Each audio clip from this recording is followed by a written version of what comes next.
Hi అండి, నమస్తే. Welcome to ఐరో హోమ్ స్టైల్ కుకింగ్. ఈరోజు క్యారెట్ దోశలు ఎలా వేయాలో చూద్దాము. ముందుగా మిక్సీ జార్లోకి 1 కప్పు క్యారెట్, 2 పచ్చిమిరపకాయలు, అలాగే కొంచెం అల్లం ముక్క వేసుకొని మూత పెట్టుకొని మెత్తగా గ్రైండ్ చేసుకుందాము.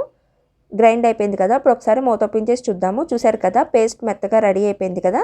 ఇప్పుడు నేను పక్కన పెట్టుకుంటున్నాను. ఇప్పుడు నేను ఒక బౌల్లోకి దోశ పిండి తీసుకున్నాను. చూసారు కదా, ఈ కన్సిస్టెన్సీతో ఉంటే సరిపోతుంది దోశ పిండి.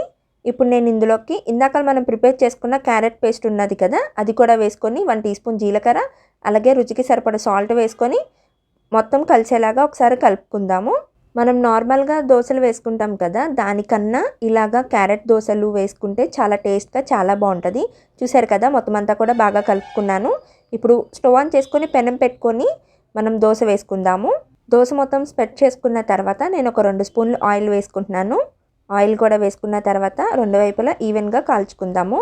చూసారు కదా, దోశ ఇటువైపుకి కాలింది కాబట్టి అటువైపుకి టర్న్ చేసుకొని ఈవెన్గా ఫ్రై చేసుకుందాము. మన దోశ రెడీ అయిపోయింది కదా, 2 వైపులా బాగా కాలింది కాబట్టి నేను సర్వింగ్ ప్లేట్లోకి తీసేసుకుంటున్నాను. అంతేనండి, సింపుల్ అండ్ ఈజీ క్యారెట్ దోశలు రెడీ అయిపోయినాయి. ఒకసారి ఇలా తప్పకుండా ట్రై చేయండి, చాలా బాగుంటుంది. పిల్లలకి క్యారెట్ ఇస్తే తినరు కాబట్టి ఒకసారి ఇలాగా క్యారెట్ దోశలు వేసి పెట్టండి, వాళ్ళకి అసలు తెలీదు, చాలా ఇష్టంగా తింటారు. తప్పకుండా ఒకసారి ఇలా ట్రై చేయండి. మా వీడియోస్ కానీ మీకు నచ్చినట్టయితే లైక్ చేయండి, షేర్ చేయండి, సబ్స్క్రైబ్ చేయండి. Thanks for watching.